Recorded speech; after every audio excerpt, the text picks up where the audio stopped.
I don't understand why people are so big on Dolo won't play my song in the club.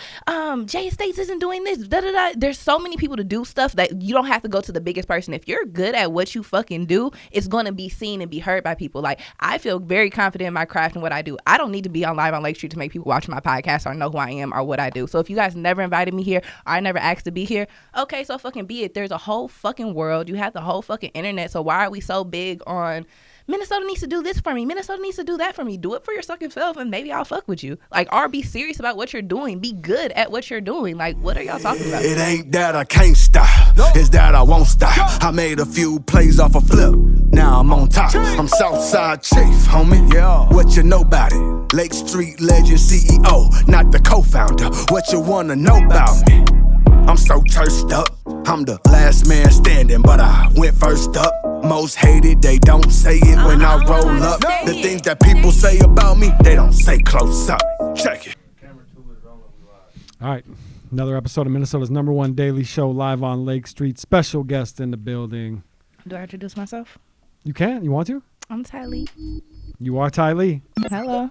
I think everybody knows who you are, though. Do you think so? I mean, I feel like when people talk about people who do podcasts, well, I don't interview people anymore, but no one ever says my name. But I guess I'm not like in your face with it. I just do it. And you're part of a trio. True. But I will say, though, you know what? I think actually we can start here with the Boy Girl podcast. One thing that I will say that is interesting about your show is there isn't a definitive A mic. It just varies because we're genuinely friends. So and it works. So it's like, I feel like we add to each other. Like, I feel like I'm always on 10. Mm-hmm. Raquel is kind of like our Kelly Kells, as y'all call her. Yep. And she's like nonchalant, kind of go with the flow. And Frankie Red, he's like, he'll bounce off of whatever energy. So if it's just me and him, it's very flagrant and a whole bunch of satire. But when you add her in, it adds like the perfect balance of like, let's be grown-ups for a second. Yeah. And then us bullshitting. Do you know how rare that is? Like, I don't know if do you study like media? Yeah, so I've been podcasting and doing radio stuff for like 5 years, and then like even in high school doing broadcast and journalism and stuff. So before I started my first podcast, which I called Ty Lee with the T, I used to go book studio times like a rapper, pay for a rapper cameraman, and then ask rappers to come sit down, not realizing some rappers are some of the most boring fucking people in the world, and they're disrespectful to your time. Like, sorry, I'm not the fucking Breakfast Club, but don't show up to the studio half an hour late, and I'm paying for this, and think that we're gonna have a productive conversation, and now I gotta wait for you to roll up 10 woods and get drunk before you feel comfortable to talk. So that was irritating, but I did have fun. And then I had to COVID, so I was doing like a whole bunch of Zoom, like writing people on Instagram. So I've interviewed like VH1 reality stars. I gave Casey Pluto his first interview. I just don't like. I didn't know that. I did. You gave Casey his first interview. Mm-hmm. Right after he got signed to Akon, but he wasn't tight-lipped, but he couldn't talk about all the things that we see he's doing now because he's like, I got some shit coming, but I can't say it yet. Yeah, I mean, I don't see him doing anything right now. Not right now, but I just mean like, so when I say I gave him, this was like 2.5 years ago. So like I feel like he could have previously said like, I'm doing this, I'm working with this person, like, you know, he's written for Lil Wayne and stuff like that, but at the time he didn't have the freedom to just say like, I'm doing this and this and this. So I was like, how did you get him? I really listened. I feel like I listen to music, right? Like just in general. Then I really listen to Minnesota music, and I reach out to people who I feel like I can hear this on the radio. Like, you know, like I don't want to just, like, it's not poorly produced, it's not poor album cover. So I just wrote them, and I used to be very professional. I used to write people like, this is the episode title, this is the date, the time, these are the questions, and I think it was just my approach that made it easier to people like to want to take me serious, because I was taking it serious. Okay. I wasn't asking you to like come to my living room with a janky ass mic. I don't know, we're gonna ask you, like, you know, stuff like that. Like I feel like when you want people who take their craft serious, like take yourself serious at first. Yeah, for sure. Agreed, for sure. So to go back to your current platform, Boy Girl Podcast, I think what y'all are doing is impressive. Do you? Impressive is an awesome word. No, I think it's impressive because, like I said, I want to make sure that I highlight this. It's rare to have a trio or even a duo where there isn't a definitive A mic. Usually that falls apart. Usually that format will crumble because somebody wants to be dominant or the other two people want to be dominant. But I think we all know our lanes, and there is not really no ego in it. As far as like being in front of the mic, there's different stuff that we may deal with from time to time, like with workload. Like all I do is like outlines, timestamps, like the creative side. I'll reach out to like other people for whether it be interviews or like venues for ideas and stuff we have. And then like Frankie, he does all of our production. Raquel, she organized other stuff, but like doing the production is overwhelming. So sometimes it's like, oh, fuck. Overwhelming. I did it when I was on my own, but after a while I started outsourcing to people. When I came here, I'm like, oh, you know how to do it? Good. Don't ever think I'm going to. Don't want to. Yeah, so like that's another reason why I really like talking to other people that are in media, because people think that this is easy. I hate when I'm out getting drunk and shit, people are like, hey, I want to start a podcast. Like, do you fucking really? Because like at first, when you first started, you get your first little like cheap ass mic and your computer and your audio's fucking sucks. You're like, oh, this is so cool. And then you're like, you start to see other podcasts like, fuck, how do I get my podcast to sound like that? Then you realize your mic's fucking $300. Then you realize it costs this much. It costs this much. Being consistent, like, and some people don't realize like you're not entertaining to everybody. Like I hate when people think just because like they can make their close knit of friends laugh or have conversations that you're a genuinely interesting person. Yeah. Most of the time, don't think. Not everybody should be talking into a mic. People say that about me though, but that's just because I be saying whatever comes to my mind. You're the perfect type of person to talk into the mic. So, speaking of people that I don't think should talk into a mic, can we talk about this little motivation hustle roundtable talk? Yes. So, Please. Did you watch it? Of course. What was your takes from it? Like, what did you feel like? The only real take I had is that I should have been there. That was my main take. Like I'm so used to people. I know that people weren't saying my name and people weren't saying Live on Lake Street. I think maybe somebody did or whatever. Eventually, yeah, so somebody did. Backstory: I feel like us being invited there was not a mistake, as if we were wrong or bad for the platform. I think for what their goal was, and I don't mean to be fucking shady, for what their goal of this conversation was to be, we were not the right people. You did not fit the narrative. Yeah, trying to and they also didn't. They told us what we were going to talk about, but like I didn't know everybody here had the same like anger and like experiences and stuff. Like we didn't know. And then also, I guess sometimes people don't research the people they're talking to, so they seen we had a podcast, but didn't realize like it's just us. Like most of it's just satire and conversation. We're not interviewing people. So like we also can't come here and talk about what it's like to interview people and this, to me, this imaginary crap in the bucket thing everyone talks about. So you say it's imaginary. I think it's imaginary. Not imaginary. I don't think it's as prevalent as people make it fucking seem. I don't understand why people are so big on Dolo won't play my song in the club. Jay States isn't doing this. Da, da, da. There's so many people to do stuff that you don't have to go to the biggest person. If you're good at what you fucking do, it's going to be seen and be heard by people. Like, I feel very confident in my craft and what I do. I don't need to be on Live on Lake Street to make people watch my podcast or know who I am or what I do. So if you guys never invited me here or I never asked to be here, okay, so fucking be it. There's a whole fucking world. You have the whole fucking internet. So why are we so big on Minnesota needs to do this for me, Minnesota needs to do that for me? Do it for your fucking self and maybe I'll fuck with you. Like, or be serious about what you're doing. Be good at what you're doing. Like, what are y'all talking about? Yeah, and I'm right there with you on all that. And on top of that, I think the other thing that you can add to it is try some shit that's working elsewhere. Look at what's working elsewhere and do that. It's like people are upset. I think that's the opposite. I think that's exactly what people in Minnesota do. People see like a podcast working for you. Oh, Jake does a podcast? No, that's not what I mean. Let me give clarity. It's clear, I don't know if you do it intentionally, but it's clear that the Boy Girl podcast sees other bigger, maybe more nationally recognized platforms, and you model things after what you see working. Yeah, that's what I mean. I don't mean copying. I feel like people don't want to do that. And then they also I think the smallest thing you can do is just be so big on Minnesota. Like our podcast, we don't be like, we're Minnesota podcast, Minnesota this, Minnesota that. Yeah. We don't do because we want the world to love us. I don't give a fuck about just Minnesota. Of course I want where I'm from to love me, but I know there's a whole world out here. So I feel like if I only centered our conversations around Minnesota stuff, Minnesota people, Minnesota that's like 200,000 people that I'm reaching, that's really going to resonate to what I'm talking to, unless I'm just over the top entertaining. Like I don't think I'm entertaining enough to make someone in fucking Atlanta give a fuck about a fucking barber from Minnesota and what the fuck we're talking about. Not offense to you. No, I don't take offense to that. No, yeah. No, you're right. I mean, I think you are. I think you're that. I think you're entertaining enough. Thank you. For that to happen. But but you guys also don't really do guests. No, and I mean, for the most part, at first it started off to be like really set up. Like, we didn't have the room. We turned our friend's living room into a studio. So, like, even when we're not recording, it's set up with our sign up there, our little Shure mics, all of our shit is in there. So it's like, do we always want to invite people to our house? But then we start to like the dynamic of it. And what people don't understand is, like, if someone was to come on our show, it's not an interview. We're talking shit. We're having fun. Yeah, of course you can talk about your business, what you're doing, but like, people don't like that. Like, I feel like everybody in Minnesota has like main character syndrome. Wherever they go, they need to feel like I'm the person. So if you come on my podcast, I'm here for you to tell them I'm the fucking greatest rapper in the city. I got the most money and get all the bitches. Like, no, nigga, that's not what we're here to talk about. If you get all the bitches, tell us a story about the bitches you get. Like, don't make me ask you like, hey, you're a ladies man, aren't you? Like, no, get the fuck on. That's a great point. You're right about that. But that also kind of goes against your argument about crabs in a bucket.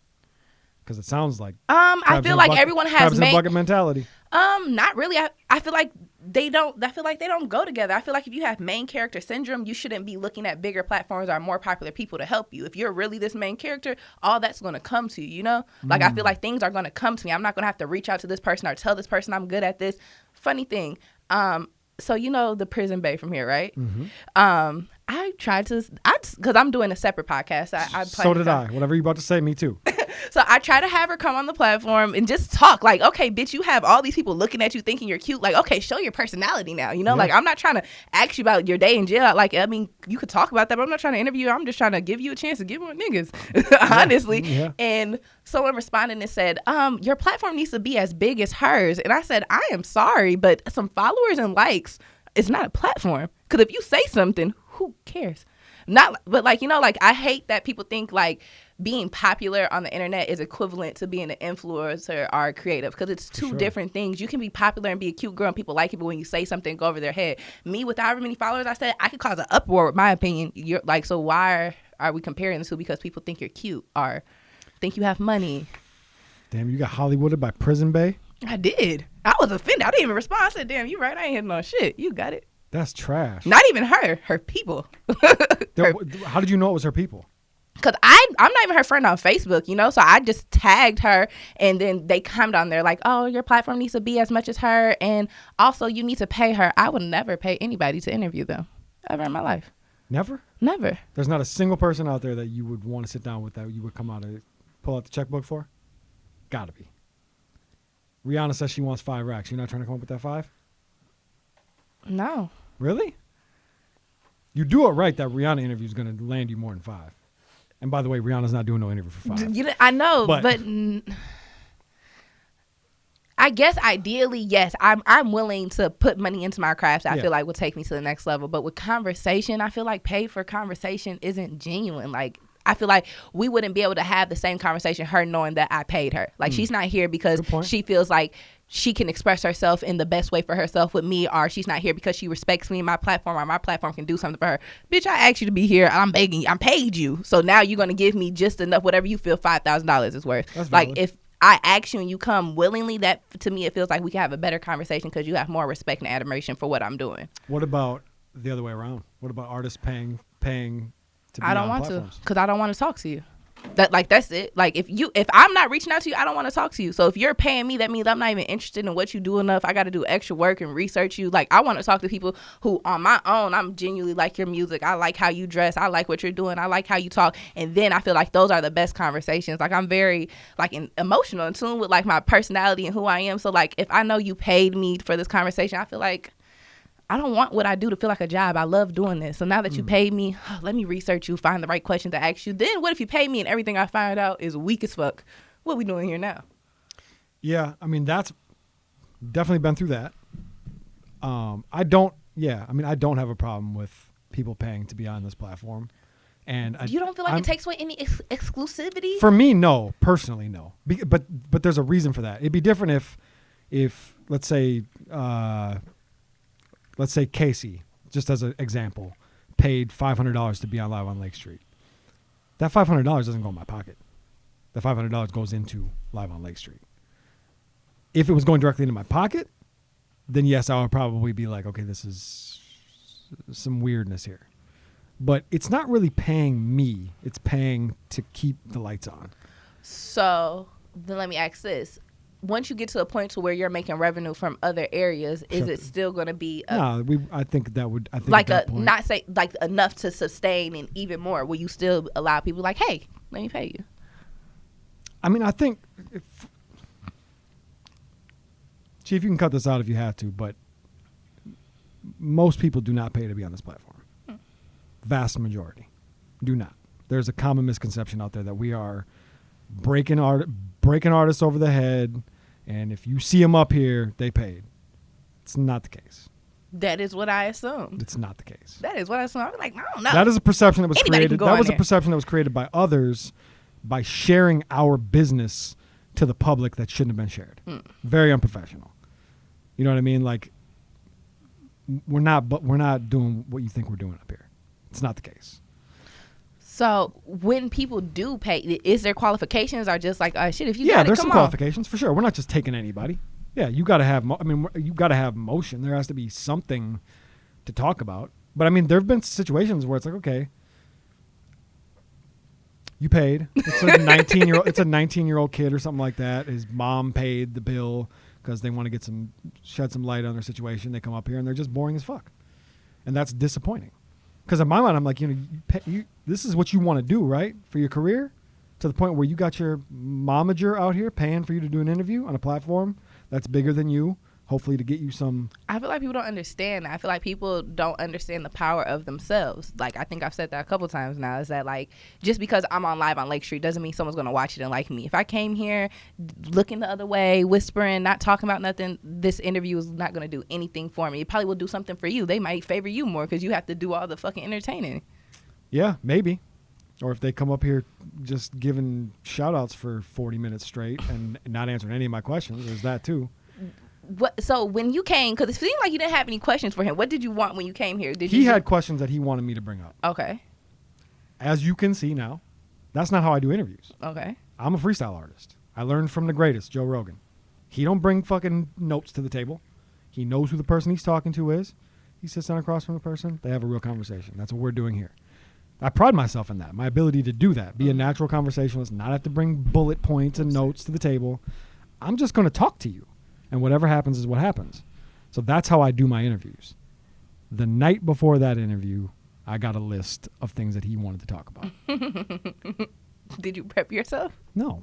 Did he tell you, I'm going to say... Yes. No. Oh, I was no, going to say, don't tell me you're going to slightly threaten me. No, when he sat down, he said, did you have the list? I said, yes. We may or may not discuss all of those topics. And he said, okay. And then he led the interview with what he led the interview with, and that set the tone. I mean, that was just it. So we still had a natural conversation. That's what that was naturally what happened for me. Now, he has gone live since and said that he was on script, and I don't know if that's true or not. It could be. I think he had some script, some bullet points, yeah, some like things that he knew he was going to say. Yeah, you come in anywhere and know what you going to do or what your character is going to be, especially when you already talk in front of a mic. Like, how I'm talking now is not how I talk on my podcast, just because it's two different environments. And I think for you, do you ever experience this? Like, when people meet you outside of what they see on the internet, they're like, oh, wow, you're like this or you're like that? Because I am always me. Very serious. So no. I didn't. Well, I'm always me, but like, so if you... what you're seeing right now, that's how I'm going to talk to you in the elevator. That's how I'm going to talk to you at Gold Room. That's how I'm going to talk to you at Exchange. If you watch my podcast, I am screaming, cackling. You are. But I see some of it. Yeah. You talk, you're a fast talker. I'm a fast talker. I'm very energy. Animated. Yeah. Talk a lot. I don't notice a difference in the way you're talking right now. Thank you. I mean, I'm not seeing a difference, but I get what you're saying though. Yeah. Environment matters too. Like who you're with. Being with your friends is a different experience. That part I understand. I've just always been like this. I don't know if there's something wrong with me or whatever, but I'm just always. Yeah, I haven't seen your face change once. Yeah, I'm just this all the time. I'm just this all the time. That's it. I don't know. I mean, I'm like this at home with my kids. I'm like this everywhere. Is this the only form of podcasting? Side note, I wouldn't call this a podcast, but is this the only form of podcasting that you would want to do? Like, would you want to do something that's more relaxed, like where it's like, I mean, trash talk is what I for sure. I'm going to be honest with you, and if you really want to see it, you can go look it up. You're only going to find it on Twitter. But I used to do a podcast with two of my best friends called Sunday School Podcast. It was the most flagrantly wild podcast you will ever watch in your life. I don't know. I'm telling you right now. Pretty flagrant. I went on Twitter yesterday and I searched hashtag Sunday School Pod because that's what we used to use. First thing that popped up was an episode that we had dropped titled The F Word.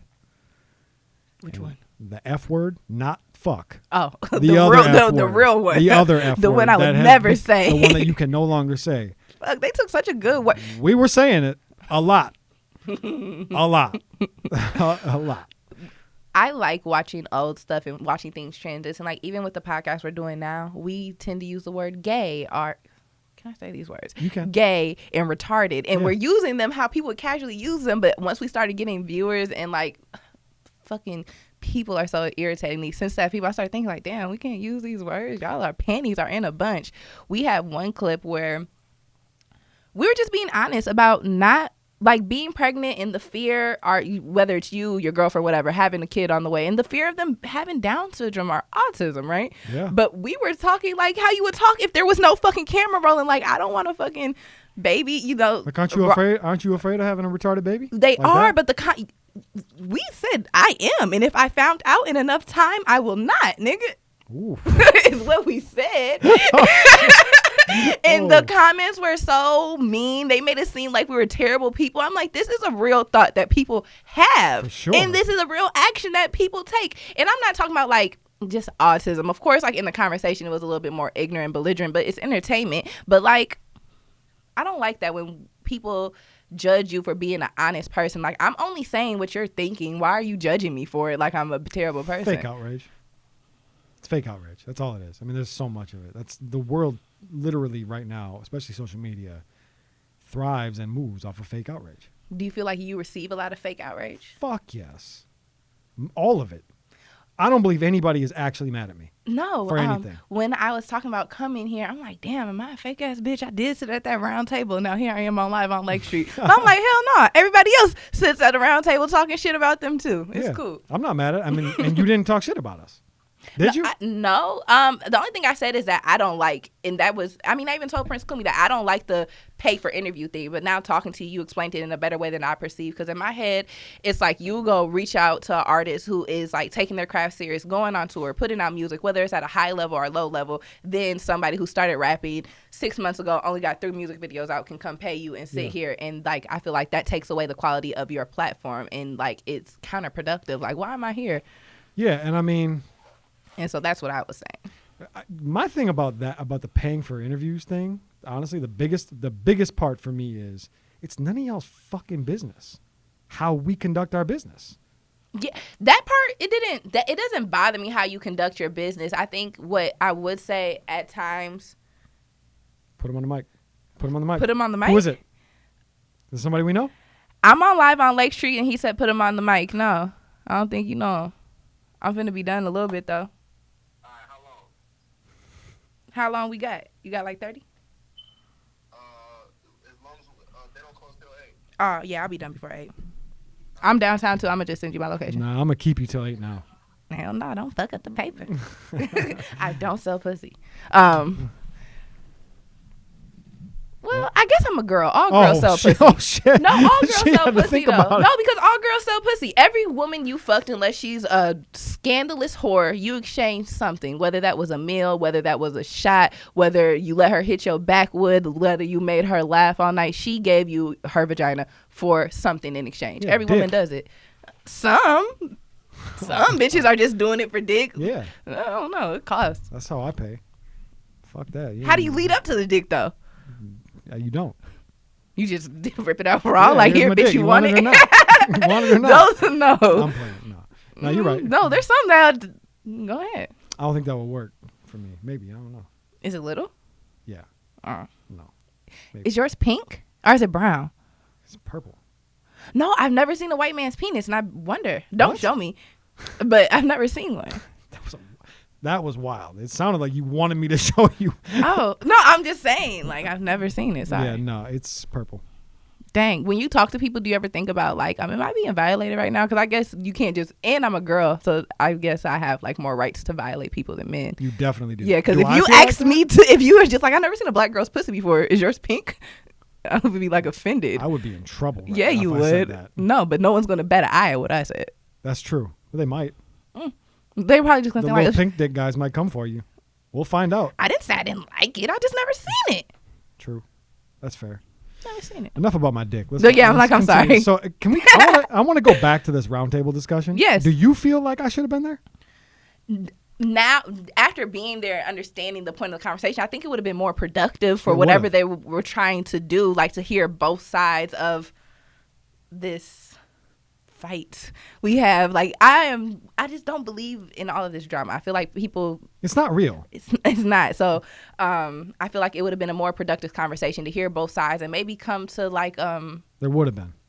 I guess a common ground. But I yeah. don't understand, like, we're all separate platforms, so what is the unity for or why? Well, Not like we don't have to be beefing or be into it. so but do you feel like the point of that conversation was to literally like be the Avengers and we're fucking Thanos? Like, what was the point? kind of is what, after being there, is what it felt like. I felt like this was kind of like a hate train that Yeah. I wasn't a part of. Hate train, you said like it. I didn't know, and so I felt like, and I also feel like the biggest part, more than the paying for interviews or anything like that, to me, is that you're a white man talking to majority black people in a Right. state that where barely black people are the face of our biggest platforms, like Young Gravy being our biggest rapper, and there's other talented people here.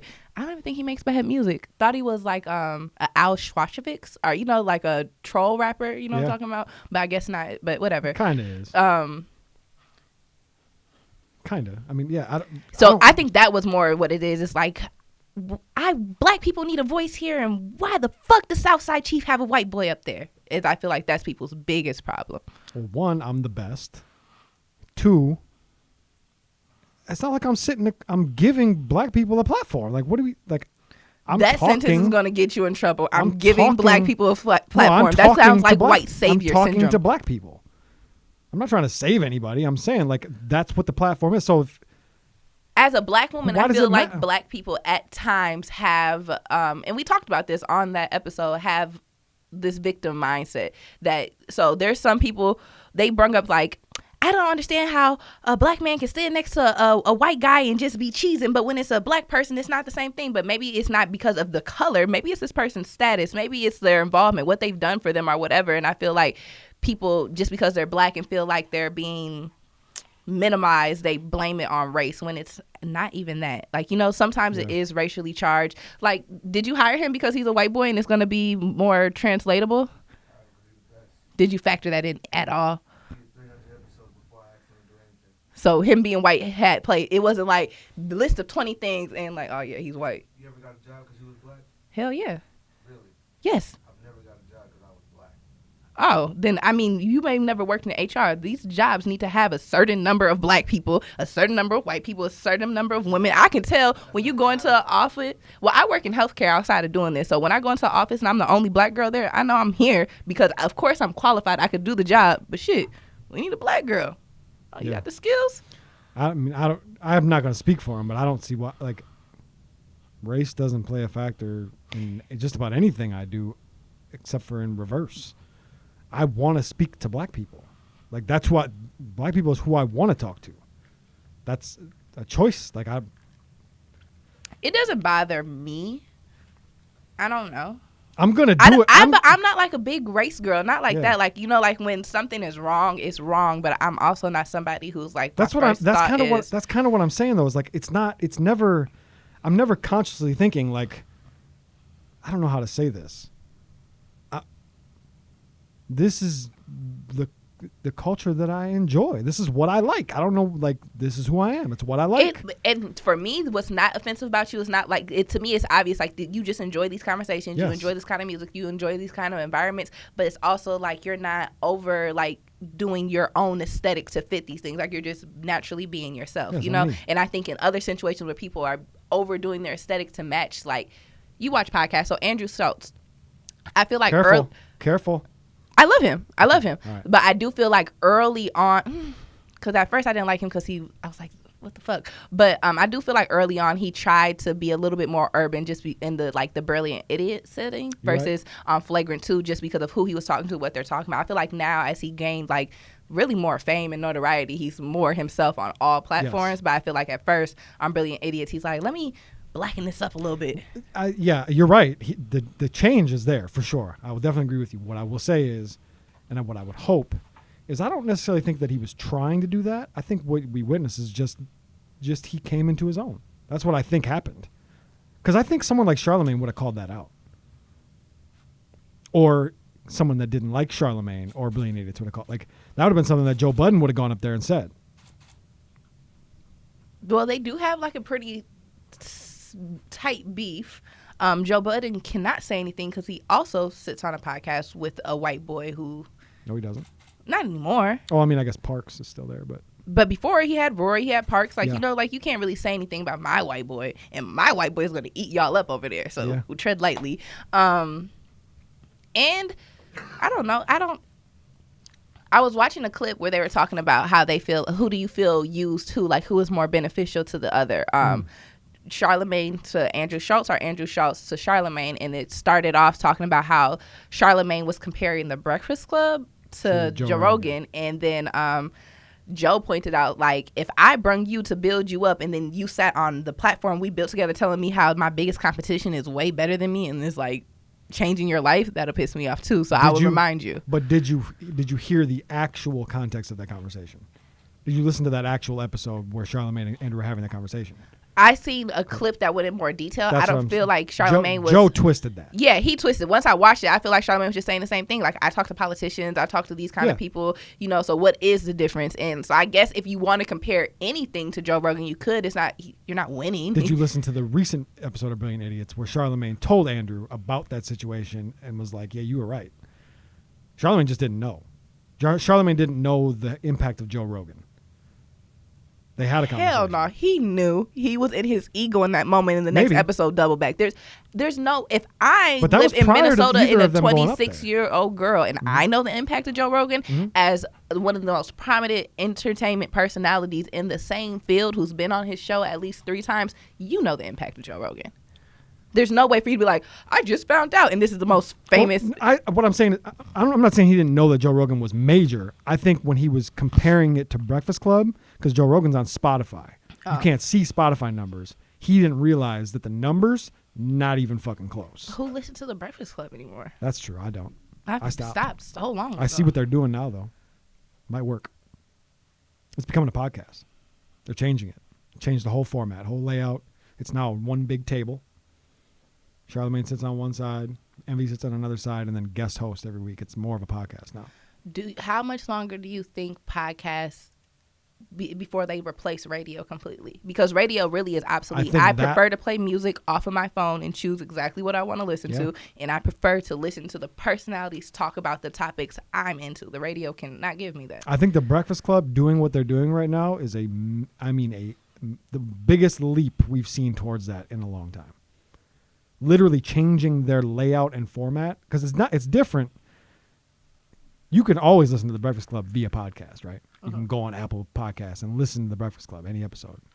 But now that they're changing the actual aesthetic look of it to a podcast, that is a massive leap towards really murdering terrestrial radio. I'm excited for it. That's what made me want to get into podcasting, because before I always wanted to be on the radio or be like a talk show host. Yep. Then I was like, do I have to go to school for this? I don't want to. And then I started going on Google and stuff. I actually started listening to podcasts from Joe Budden. That's the first podcast I ever listened to. And at first I was watching it to hate him. Then I was watching it because I just loved watching it. And then one day I realized, like, it's like day 36 and you're on episode 152. You talking back in the Marty and Rory days? Those were some great days. I was watching like... They were fucking flagrant back then, too. I didn't start on the table. I think the first thing I ever seen was, of course, his Views rant. I seen that, but then I didn't start getting into it for real until it was another Drake thing that brought me there. And I'm like, let me stay a little bit. When he dropped the diss track? Oh, yeah. No, I think I was watching before. You talking about with Pusha T and stuff? No, when Budden dropped the diss track on Drake. Oh. I don't think I was an active listener, but I used to love it. What was that called? Was it Making a Murderer? Making a Murder? I think it was. promise you, the only Joe Budden song I know is "Pump It Up." Really? I appreciate Joe Budden. Joe got some fire. Okay. Let me say this by name. I've heard other things. I can respect his craft. Yeah. Not in my phone. Gotcha. Not playing him. Yeah, I understand. I appreciate him much more as a personality than. The last project he did was one of my favorites. It was The Ghost in the Machine. It was great.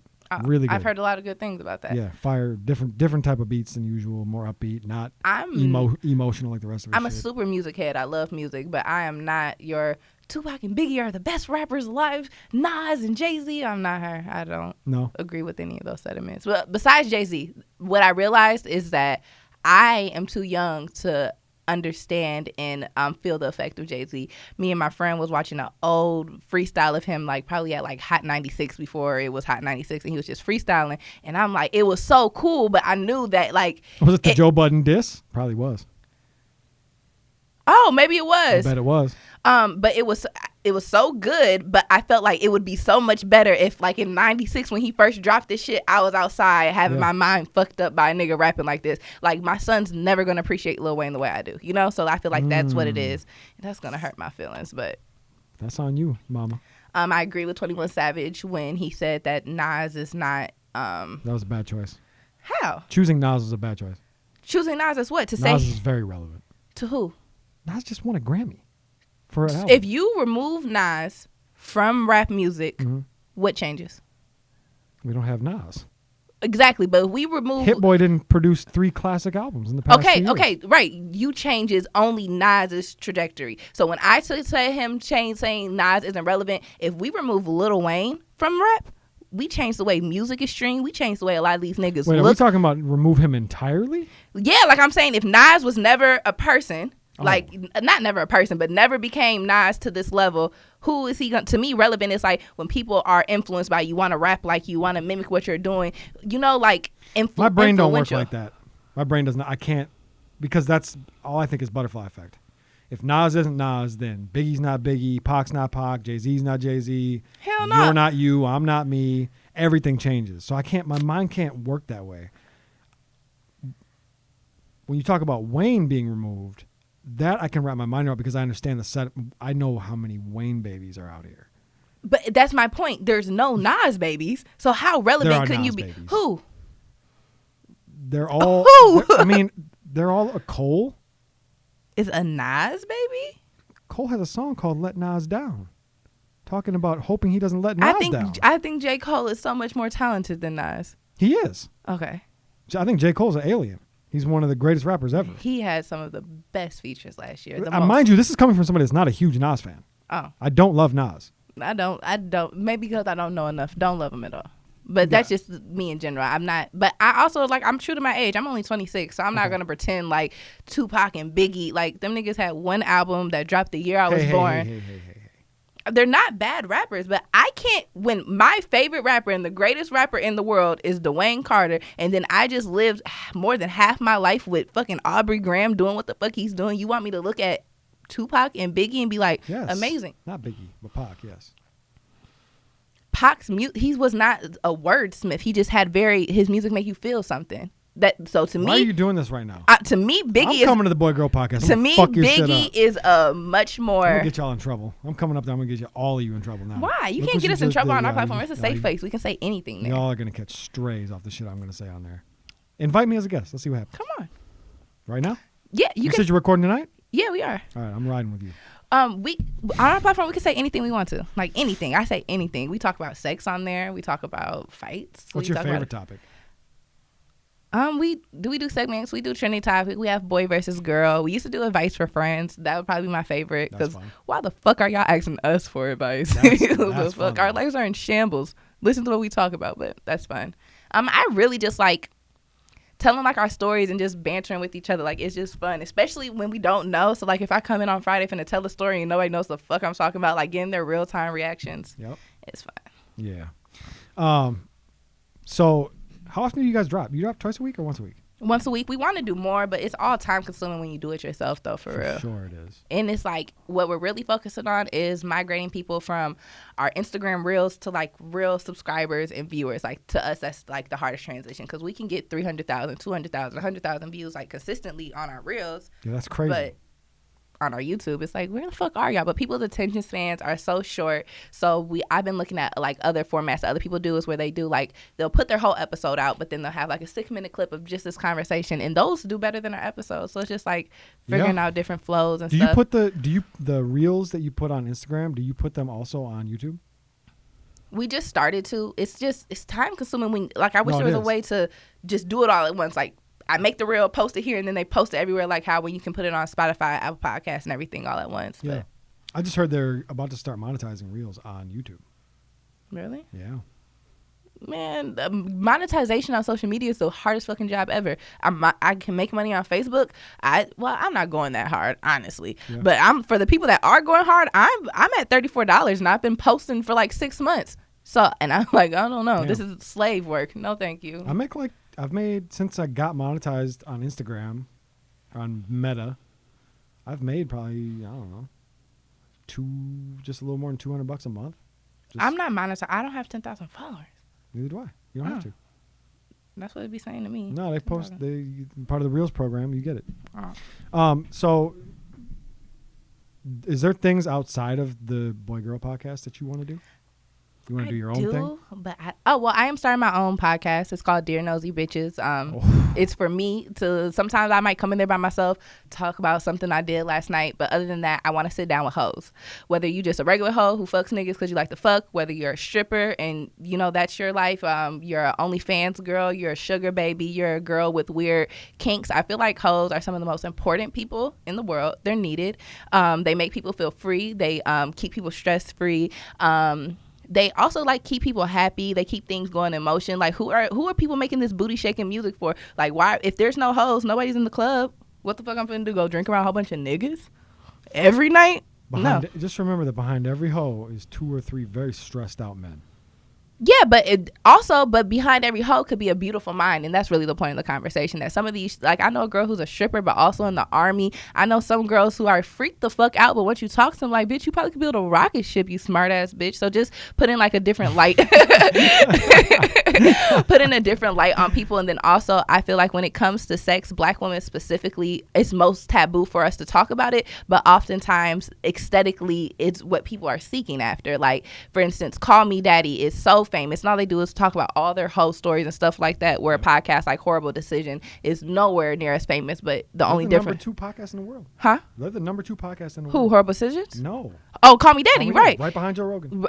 Horrible Decisions is the exact same thing, way better stories, but 2 Black girls. And when I go through their comments and see like the reaction, of course now you have your following and stuff and they support you, but they're still wildly successful. But it's just saying if just Call Me Daddy can be number 2 and you guys aren't even cracking that at all, what's the difference? Because it's the same format. You guys really are entangled with like bigger people. You guys record in the same podcast studio as Charlamagne, you know? So it's like, it's just because you're Black and it's their studio, and it looks more. WTF Studios is right, and Alex, it's Alex and Weezy's, Alex, and I feel like when Black women talk about sex are sexually free, it's almost like ugly on them. Like it just seems so much more like whorish when it's just like I'm not doing anything. So it's just like, And those are the conversations I like to have. Yeah, I like that conversation. I guess I had never really thought about that or even understood that, but I don't know why I would. I'm not because like an example of it is.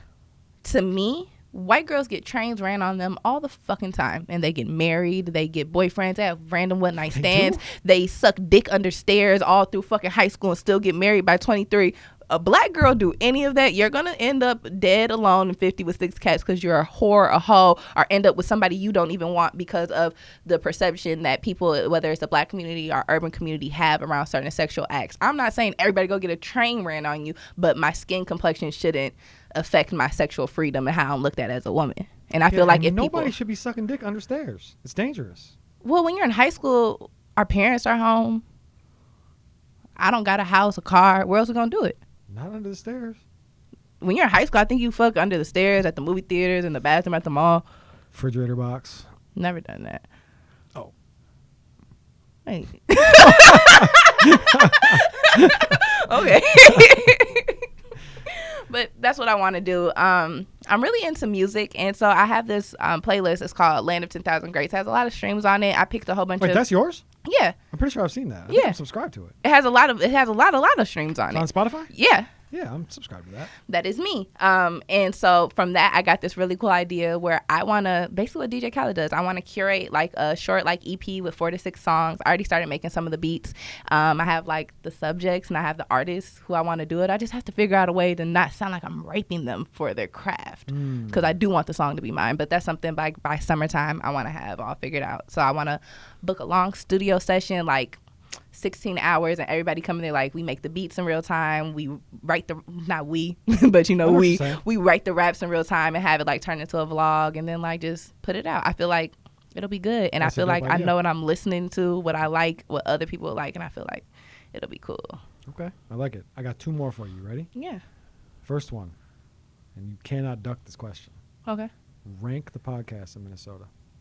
I think Boy Girl Podcast is the best. It's the most closest to a real podcast that's Okay. like as far as like audio, how it looks, us. Is this a podcast? It is today. Live on Lake Street. I like it. I really like I like White Table Talks. I like him. He's great. He is fucking funny. I like what he does. A little but you know, it's He's entertaining. Real. He's real. He's honest. Yeah. You don't hide from shit. I like that. And the Wholesome Podcast is cool. Yeah. It's cool. I But mean- I feel like there's not really that many podcasts. When there are some, they start like when I was researching podcasts, how to start one, what to do. One statistic that I kept seeing is most people start a podcast and stop before their 7th episode. Yes. And most podcasts here, I don't even think they make it to 7. There's a lot of them that where I was entertained or could see like, okay, I like this. Yeah. You're not doing it no more. We've done so. 200 in just over a year. Well, shit on me, why don't Take you? it how you want it.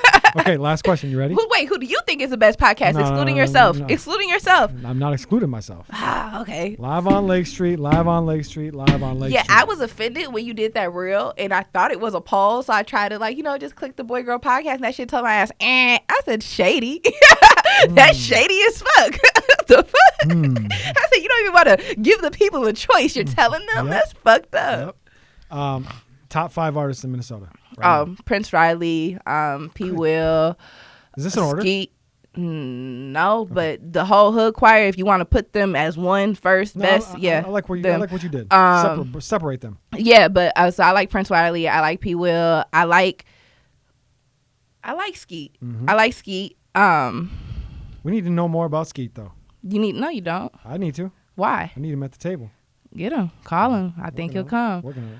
Who else do I? Oh. No, don't phone. no. Oh, don't put do my that phone Cooley up? shit. That's who I like. If I say like I listen to somebody, like Yeah. I really listen You're to naming Prince Riley. we're That, on like the that, same I'm like wavelength. that's like who I be listening to. There's other people who play some stuff that I like, but like I like him. I'm with you. Riley's my favorite artist. I think he's so raw. I'm like why doesn't nobody Did you else listen know to the new this? project yet? Not yet. I I downloaded it. I've been listening to P. Will's new album. For anybody that's watching this right now, the album dropped today, so it hasn't been like 2 weeks since it dropped, and we haven't listened to it. I'm listening to it on my way home. No, tonight. yeah, I'm gonna listen to it tonight. I listened to what's the other one? Huncho. Huncho. Yeah, I listened to it. That Fire. dog shit is so hard. Fire. Yeah, I like all of them though. That's cool. Dang, who else do I like from this motherfucker? I mean, you said Huncho. Yeah, I do like him, but like, who do I be I listening? mean, you said to? Hood Choir, so I mean Huncho, Mac Turner. they're Yeah, kinda I like that. all of them. Like, I could just see all of them being like real artists. Not saying Yeah. that they're not, but like, Yep. I like. I agree with you. They're all very mainstream marketable. Yeah, Mac Turner's gonna be a fucking pop star. I can't wait to hear him with Should Ed be. Sheeran. Should be. What about John Ray? You like John Ray? No, How do you feel about John Ray? I think he should stop. I don't think he's not talented. I think he's awesome at rapping. I think the kind of rap he does is outdated.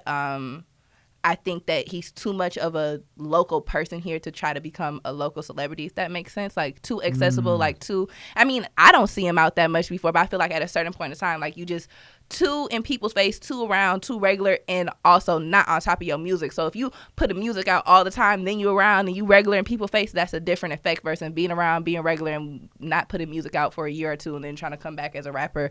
That's interesting. I don't see it. Like, like, there's songs from him that I like, but like, Yeah. I don't see like just a crowd of people loving it. Like, What about I feel like what there's about the women? Women? You didn't name one woman. Oh. Uh-oh. Me personally, though, in general, I don't listen to a lot of like female-driven music. I think Vicky's good at what she does. My friend Quee raps. But what I will say about women in Minnesota who do music, I don't feel like many of them are like consistent for real. Like enough to even like, so like the girl Jasmine, I like her. I love that she is so like entertaining with what she does, but she doesn't put out enough music for me to think of her in this conversation. There's just not even enough girl rappers where I was able to think of you. Carson? I mean, I just became familiar with her.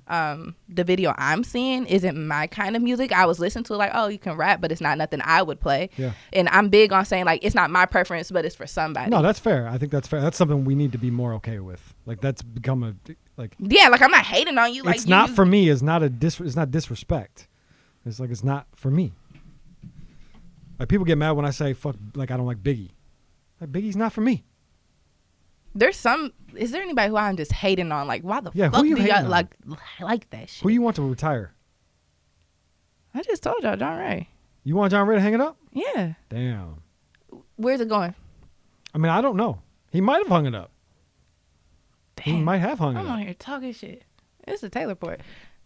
Whatever. He asked for this. Did he? Yes. Oh. He asked me to ask me? Not you. Oh, I'm just He like, just said we need to bring him up more. I need to bring him up more. I don't like that. He was joking. No, I'm just saying people well, no, that's what I'm saying is don't tell me to bring you up more when you're the only person people bring up when there's other like amazing, creative, raw people who are doing shit and people are putting so much that's where I come from with saying like, where is it going? I feel like people are putting a lot of like what they have access to behind John Ray to push him to where and it's not doing it. So, and I feel like you've been doing it for a long time. And I feel like part of it is probably like when he was his hottest, he kind of just stopped for a really, really long time. And so it's hard to like pick that back up. But yeah, I don't know. I mean, I probably stand on a slightly different side of the aisle than you. Barely. I like John Ray's music a lot. Like the album that he dropped this year, the DoorDash album. I really liked it. It's probably. I like is it Championships? The other one before that. I liked it. I don't think he's not talented. I'm not saying that at all. Like, that's why I said we land on slightly different sides of the talent and star power are two different things. Agreed. Two different things. Actually, if this is gonna be a critiquing John Ray segment, what I would say is I think John Ray never embraced what he truly is, or who he truly is, like as an artist.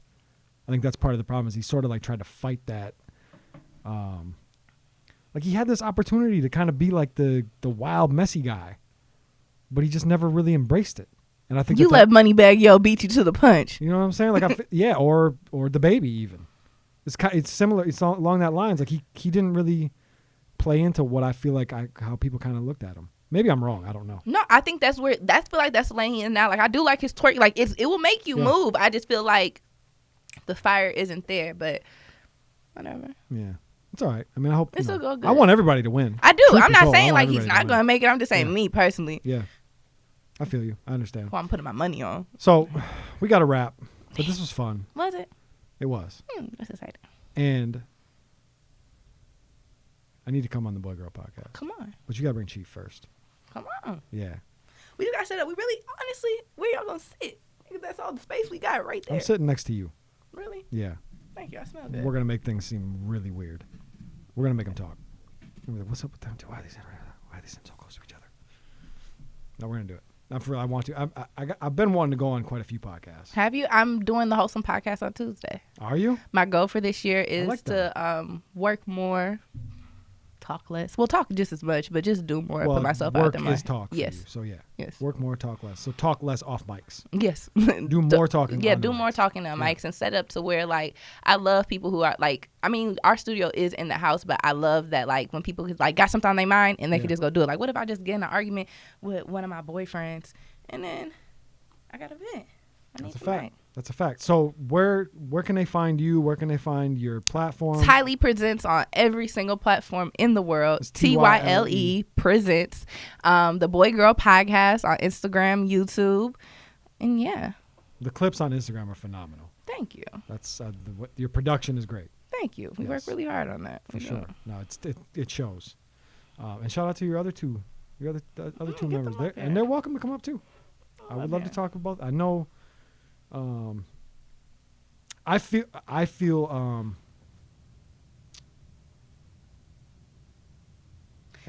The last, well, feel, No, feel I'm how not you gonna say feel. that. I'm not gonna say that. No, we're good. We say when the mics go off. Sure. Okay. No, my last thing for you though, when I asked you, do you feel like you get a lot of fake outrage? Mm-hmm. The one thing I would say that sometimes I do feel about this is I feel like when people come on here for these interviews and they want to talk about themselves, sometimes you might brush over like a point they're making to focus on something that may be a little bit more click worthy. You think that I do that? Yeah, I was watching the interview with KJ, Okay. and you guys were talking about something, and he brung up something about the backpack kids, and I didn't watch the whole interview, so please. But you brushed over that to talk about the shirt situation, and I said, well, why didn't you ask him more about that if this interview's supposed to be about him? Well, there's multiple reasons that I can tell you off the mic. Okay. I don't want to give away the sauce, but off the mic I can tell you. I can Okay. give you the answer to that because there is an answer. So is the it's answer never- to my it's question is it's not clickbait. It's just Oh no. The answer, no, that is clickbait. That the way it happened isn't clickbait. Mm-hmm. The topic, yes, clickbait. But the reason that I skate quickly sometimes is not for that reason. Okay. I'm not trying to skip over what he's saying to go to clickbait. Does Okay. that make sense? Yeah, that was my only bias. I'm never intentionally doing anything that people think that I'm doing. I will intentionally bring up topics, but it's never to. I'm giving away too much sauce. I do what I do. Y'all can either hate it or like it. I don't care. Watch it or don't. If it's for you, if it's not, whatever. We're not going anywhere, so it is what it is. But Tylee, I appreciate you, Thank you. and I love what you do. I think you're one of the most talented in this field. I think the same about you, Jake. That is Thank very you. flattering. Of course. Thank you. And I appreciate your time. Thank you.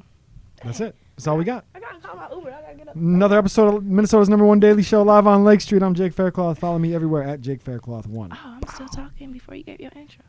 It's all good. How you feel about it? It's good.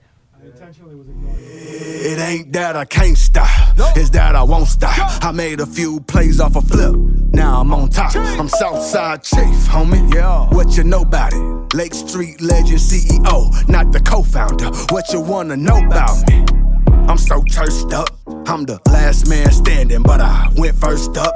Most hated, they don't say it when I roll up. The things that people say about me, they don't say close up. Check it.